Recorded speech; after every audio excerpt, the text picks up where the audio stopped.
finally publish this sweater. I've been showing you guys for the last couple years, used it for my Ravatar, used it for my bio picture, and it's been really hard for me to get published, but finally I did. And it took me a while because I have 3 other sweaters that are related to it. I was trying to decide, do I publish them as one thing? Do I publish them as 4 things? Will they get their due if they're only 4 things? Anyway, all that, I decided to publish them as a booklet of 4 and separately, so you can have whatever you want. My name is Norah, and I'm a knitwear designer, and knitting and designing is what I love to do most in the world. The first sweater I want to talk about is behind me. It's called Pour Moi. It is the beginning of the series. I'm going to go through them in the order that I knit them, which isn't exactly the same order that they are in the booklet. But this one, Pour Moi, is knit in a Valley yarn that's merino and cashmere. And when I bought it, and when I knit it, I wasn't thinking at all about publishing it. It was a very stressful time, COVID times. Picture me sitting on the couch. I was really stressed out. I really just wanted to knit stockinette. And I'm sure a lot of you can empathize with that and want to just sit on the couch and knit stockinette sometimes. So this particular sweater, it's all about rectangles. You know, I cast on the bottom, did a little rib, and just went straight in stockinette for, I can't remember how many inches, obviously the pattern says, something like 27? No, yeah, I don't know, 20 something. And then I decided it was time for the armhole. So I was knitting all the way from front, all the way around to the front. Then I split for the armhole and knit the right front, the back, the left front separately. And then I decided to bind off the shoulders as you would if you were knitting flat. So I just bound off the shoulders, left it open, because for me at the time, I really wanted to knit those sleeves flat. So I picked up from the shoulder down to the armhole and back up to the shoulder, laid that out, knit the sleeve flat, but that left the seam at the top of the shoulder, which is a little unusual, but that's what I felt like doing. So I had one seam shoulder all the way down. And I've decided to publish, you get a choice in the publication. So I've written it that way, and then if I take 2 stitches away from the sleeve, you can knit it in the round. You do short row shoulders, 3 needle bind off, and knit the sleeve in the round. But in any case, like, everything is straight. There is no side seam shaping, there is no armhole shaping, there is no sleeve shaping. I did give in and put the shoulder shaping because I really think that it fits a lot better. You probably could just go straight if you wanted to, but I do give you shoulder shaping. And then to finish it off, I wanted that to be as simple as possible also. I have a 1-1 band that I attach as you go. So I'm going to insert a little tutorial about knitting the band and attaching it. Okay, I want to show you what it's like to put the band on. So I have cast on 2, 4, 6. You're going to have 14 for the actual band, but any even number is good. And then the edge stitch is garter, so it's always knit. So knit, knit, purl, knit, purl, so the band is 1-1 rib, until you have 1 left. Slip that onto that needle, and then this is going to stand in for the body of the sweater. And I'm going to go down to the bottom. This is the hardest one to figure out where you want to put it, but I'm trying to put it in the bottom stitch right after that and before the second one. I'm going to pull the yarn through that hole, slip these last 2 back to the left hand needle. You can leave the right hand needle in, and now you're knitting through the back of them, and that's attached. So we've now attached the band to the body. Turn it over, And I like to purl this stitch. Some instructions will say for you to slip that one, which will make a big stitch on the other side. Mine makes a little zigzag stitch on the other side. When we keep going, you'll see. So we've purled, knit, purl. You just work like it looks until you get to the last stitch. That's going to be knit because it's knit every row. And now I'll show you, now that we have it attached, where you attach next. So again, knit, knit, purl, knit, purl, slip the last one. Now here, we're gonna put this into every other row. So we have it in that one, we don't want it in that one, we do want it in that one. So reach through, pull the yarn up, put the left-hand needle in, and knit through the back loop. And then once again, we go back. And on the next row, I'll show you how to do a fancy buttonhole.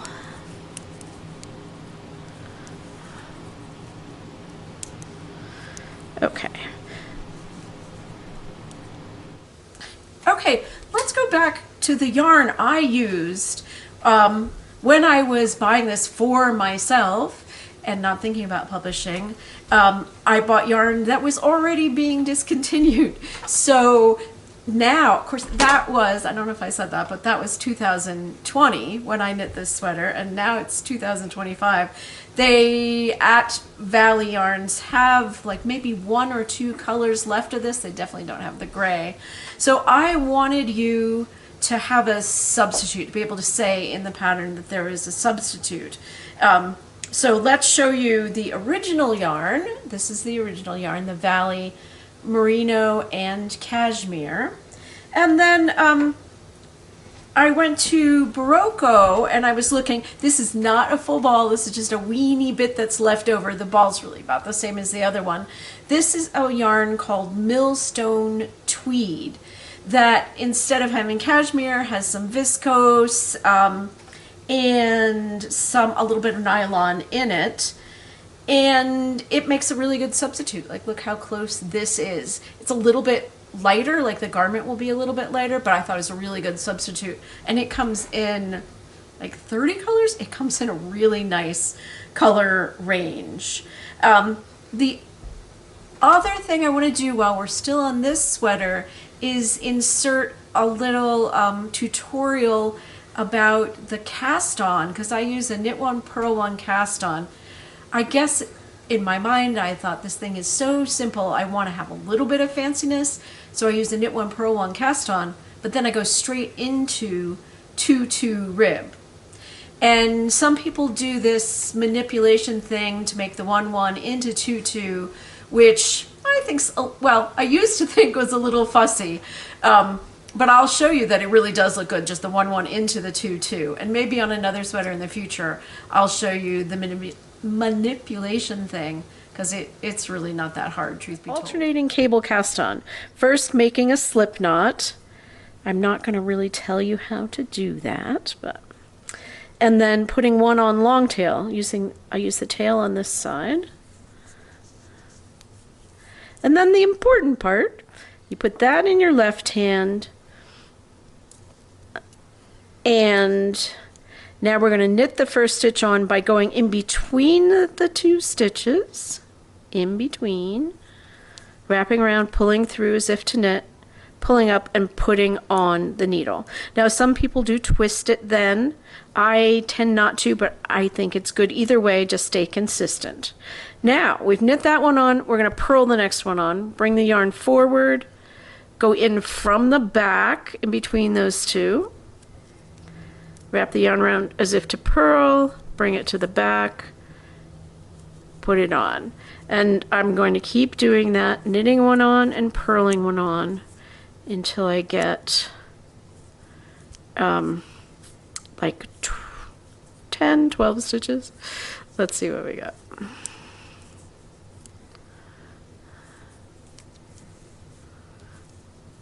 I've lost count. 2, 4, 6, 8. Let's do 10. So that's how you cast on. It makes a lovely round edge. But now I want to use 2/2 rib.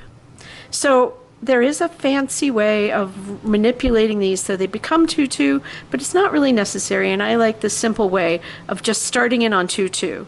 We start with knit 2, purl 2, knit 2, purl 2, knit 2. Now let's take a look at it. You might take a look at this and go, oh, I don't think I like that. Please just keep going, and I'll bring in my swatch that I did earlier. When you just keep going, the edge looks fine. It just looks like a nice round edge. Also, know that if you want to just use your own favorite cast on, that is great too. You might notice, we'll talk about this more maybe when I do the sweater I have on, but the buttonholes, they don't end at the top of the neck. Like, they go further than you could possibly use them, which is a little quirky, and you may decide to place them differently, but I have really liked them this way. So, for a buttonhole, so in the instructions you have 14 and it says to work 6 before your buttonhole. I'm only going to work 2 before my buttonhole because I don't have enough room. You knit 2. Now it says to bind off 3. I don't have room for that, so I'm just going to bind off 2. And I'm going to show you a trick. Instead of binding off 2 like it says, let's go back and knit a second one into that last stitch, purl, bind off 1, bind off 2. We have to bind off 3 because we made an extra stitch there. Now we're to the last stitch. You're going to have more stitches on your actual one. We skip that row, we go in there, pull through, knit together through the back loop, and then on the other side we're going to have to replace the 2 stitches we got rid of. You can do it just with a kind of a loop cast on, but I like to do a knit cast on. So we're gonna, this time, you know how I usually go between the 2 stitches? This time I'm gonna go into the stitch and knit one on. 1, 2, and then an extra one because the extra one, turn it back over, I will slide over, whoop, I'm splitting my yarn a little, slide over, and then I'm going to, let's see, this is a purl, I'm going to purl these 2 together, knit the last one again. So this is a little fancier than the instructions I had by going twice into that stitch and then putting an extra one and working them together. It's a little neater, a little fancier, but I gave you the basic version in the pattern. Now about Spindlepuff, the one I have on. It's a bit of a silly name, but I spun all the yarn on a drop spindle and it has puffy sleeves. So I wasn't really getting too complicated here. We just called it Spindlepuff. I learned to spin a few years ago, first on a wheel, and then I was at a fiber festival out in Oregon, and a woman named Amy Gary was selling Turkish drop spindles, which I thought drop spindles were going to be like way too fussy. But I saw these gorgeous spindles, and I thought I wanted to learn it, and she taught me right there and then. And here is one, I think this might be another one I bought from her because I have kind of a collection. So here is the Turkish drop spindle. It is special because it has 2 bars that go within each other and then they're locked into place with this spindle. And when you wind the yarn around, you get a ball, and you can just take these apart, which I do not want to do. Actually, yeah, I don't even think I can do right in front of you, but I don't want to do it right now anyway because it would just fall apart. So all of the yarn for this sweater was spun on this spindle or one really similar. And I have to say, I was not spinning to make yarn to make a sweater, because that might have seemed very daunting.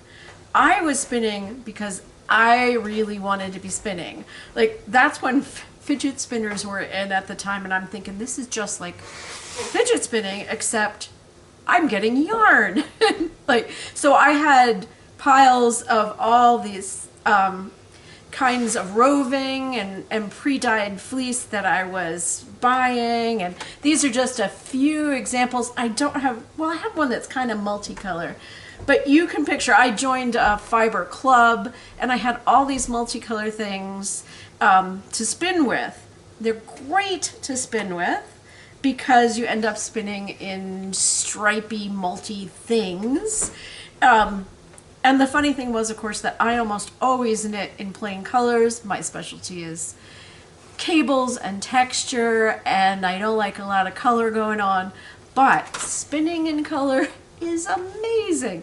So I spun a lot of color, and then I found that when I went to make this sweater, I wanted to ply together. Everything's a 2-ply. I plied together like a really bright color with a duller color. So like if there was an orange, I might ply it with an army green or like that to kind of dull it down. And then I found I had balls that were majorly more orange, not completely orange, but more orange, and that were more blue, and I striped those.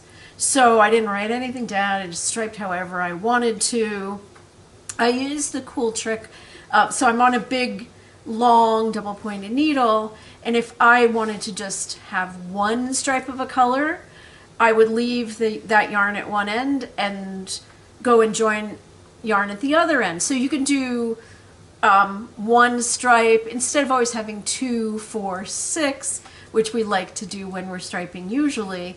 If you slide things together into the needle, then you can use any number you want. So then I was thinking about, okay, how do I publish this? I think this is part of why it didn't get published for a long time, because I'm thinking, how do I describe the yarn I just made? How can people buy it? How will they be mad at me because I can't provide this yarn? So there is a description, basically what I just told you, of how I spun it. But I was a new spinner, so I don't know all the terminology to give you, and I can tell you the gauge. The gauge on all of these is 17 stitches to 4 inches. I did look around for a substitute, which is kind of a theme here. You saw a substitute on pour moi, there's a substitute here, and here is my substitute swatch. This is a yarn by Barocco, and it's called Mille Fiori. And here I have a few partial skeins. These are the colors that I used. This yarn is only a DK, so this colorway doubled was striped with this colorway doubled, and that's what makes this swatch. And I very carefully wrote down the striping pattern so that you're using the same amount of each color. So there are rows of 2, rows of 4, rows of 1, rows of 3, whatever. And I wanted it to look random, but in the end, you're using the same amount of each. So it was easier for me to tell you how much yarn to use. And so I'm throwing things all over the place here. I'm trying to think, what else do I want to tell you about this particular sweater? This one obviously is shorter than pour moi. It's, you'll see in the pictures, more of a really standard length that goes with everything. Goes with big pants, goes with tight pants. I found it really useful. In fact, I've worn this one a lot, even though my wardrobe is like denim, black, brown, gray, and then this. But it goes with all those things. What can you say? I already talked about the buttonhole placement. You can really see on this one, like this button and the buttonhole, you're not buttoning those, but I like how it is an ornament that goes up here. I've used antique buttons on this one. I have this lovely collection of antique buttons that I hardly ever use because they're kind of fancy. Like, who isn't drawn to these fancy, beautiful buttons? And then when I go to actually put buttons on a sweater, I want plain buttons. Like, I want a plain black button. But in this case, these sort of Bakelite looking buttons with the yellow and little stripes were perfect for this sweater. They were just waiting for it. I also want to mention that my friend Cerilia Rose sent me this tumbler just last week because she'd seen this sweater on the internet as I used it for my bio, and when she saw this at Starbucks, she's like, I have to send that to Norah. And of course, I love it. I've been using it. One more thing about the color. I have kind of a blue-orange theme going, like if you see this sweater and some other, there are other things in my life that I have orange and blue. I use orange and blue together. And I realized a few years ago that it may be because my father, who was a science fiction illustrator, used orange and blue together a lot, and so I'm gonna insert a few pictures of his covers that use the color theme. And as much as we like to break away from our parents, I'm thinking this is in my mind, like this is why I like orange and blue together. I also wanted to mention that this sweater is basically all rectangles, just like the pour moi. The body's exactly the same idea as pour moi, rectangles until you get to the shoulder shaping. I gave you the same choices of doing it seamlessly or seam that goes all the way down the sleeve. I gave you all the numbers on that. But there's one big difference, and that is the puffy sleeve, of course. You pick up the same number of stitches as you would have for pour moi, then you do a big increase row, go straight until you get to the bottom of the cuff here. There are 2 rows that make the decreases, and then you have a 1-1 rib wrist cuff. That's the word I want, cuff. So that's the difference between this sweater and the pour moi. Just, you know, and of course all the yarn differences as well. So those first 2 sweaters that we just went into detail about, that covers most of what I want to say, but there are 2 sweaters left. I just have less to say about them. Bookish is the next one, and that's mostly about the yarn. Like, first I started wanting to use some yarn that was in my stash, even though I did add a little to it, and I was highly influenced by watching a lot of YouTube videos and Ravelry and seeing how people were adding mohair silk to everything. So this was my first time that I actually did that. First I used a sport weight yarn from my stash. That one is definitely out of print. That's not quite the right word. And then I mixed it with these 2, which I actually purchased at Vogue Knitting Live for the event here. This is La Bien-Aimée Helix, and that has a subtle color variation on it. And then the Cowgirl Blues Kid Silk also is printed. So these 2 together with the solid make the multicolor but more subtle fabric that Bookish is made from. Bookish is really the same as the first sweater we looked at, like pour moi, only it's the same length as the Spindlepuff. And I was experimenting with the front band. If you look really carefully at the front band of Bookish, you'll see that I did not attach the band as I went, but I knit it in as I was knitting the body of the sweater. I have not put this in the instructions because I don't recommend it. What I ended up doing was putting the 14 stitches for the band on a small and short circular needle, putting them main stitches on the larger and long double pointing needle, and then using a third double pointing needle for the band on the other end. And then, so that's awkward, and I was all about making it easy. And then when you get to the top and you have to go around the back neck, there's little complications. I decided to just leave that out.